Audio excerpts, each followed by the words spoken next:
2025 সালের এসএসসি পরীক্ষার্থীরা আসসালামু আলাইকুম। স্বাগতম জানাচ্ছি বাংলাদেশ শিক্ষা বার্তার নতুন একটি ভিডিওতে। তোমাদের আজকে 2025 সালের এসএসসি পরীক্ষার ফল প্রকাশিত হয়েছে। অনেকেই আজকের এই পরীক্ষার ফলে দেখা গেছে যে তাদের রেজাল্ট অনেকেই অকৃতকার্য হয়েছে, আবার অনেকেরই আশানুরূপ রেজাল্ট হয়নি, অর্থাৎ যেরকম রেজাল্ট আশা করেছিল সেরকম রেজাল্ট হয়নি। তো তোমরা যারা শিক্ষার্থীরা রয়েছে, তোমরা যারা বোর্ড চ্যালেঞ্জ করতে চাচ্ছ, তো তোমাদের বোর্ড চ্যালেঞ্জ নিয়ে একটি নোটিশ প্রকাশ করেছে সম্প্রতি শিক্ষা বোর্ড। তো নোটিশের মাধ্যমে পুরো নিয়মটি তোমাদের জানিয়ে দেওয়া হয়েছে। তো আজকের এই ভিডিওতে তোমাদের পুরো নিয়মটি তোমাদের পড়ে শোনাবো এবং দেখাবো। তো তোমরা যারা ভিডিওটি দেখতেছো অবশ্যই প্রথম থেকে শেষ পর্যন্ত দেখতে থাকো, এবং আমাদের চ্যানেলটি যারা এখন পর্যন্ত সাবস্ক্রাইব করো নাই, অবশ্যই শিক্ষা সম্পর্কিত সকল তথ্য, তোমাদের কলেজে ভর্তি টু জেড ইনফরমেশন আমাদের চ্যানেলেই তোমরা পেয়ে যাবা।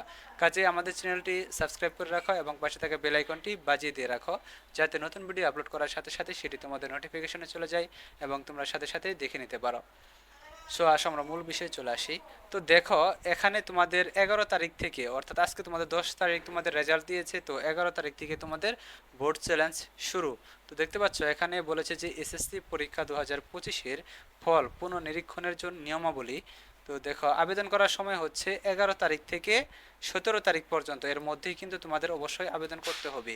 এরপরে আবেদন করলে কিন্তু তোমরা অনলাইনে কিন্তু বোর্ড চ্যালেঞ্জ করতে পারবা না। কাজে এই সময়ের মধ্যে তোমরা সকালে আবেদন করে নিবা। তো পদ্ধতিটা দেখো এখানে কি বলেছে, তোমাদের পড়ে শোনাচ্ছি।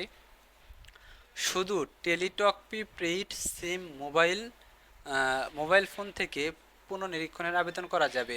আবেদন করতে মোবাইলের মেসেজ অপশনে গিয়ে RSE স্পেস বোর্ডের নামের প্রথম 3 অক্ষর স্পেস রোল নম্বর স্পেস বিষয়কোড লিখে সেন্ড করুন 16222 নাম্বারে।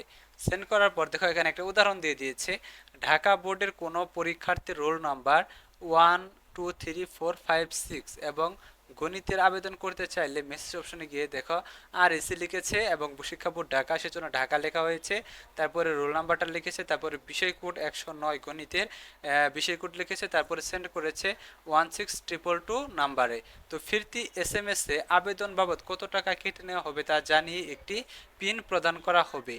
তো এতে সম্মত থাকলে মেসেজ অপশনে গিয়ে RSE space yes space pin space contact number যে কোনো মোবাইল অপারেটর লিখে সেন্ড করুন 16222 নাম্বারে। তো তারপরে দেখো, উল্লেখ্য নিরীক্ষণের ক্ষেত্রে একই SMS এর মাধ্যমে একাধিক বিষয়ের জন্য আবেদন করা যাবে।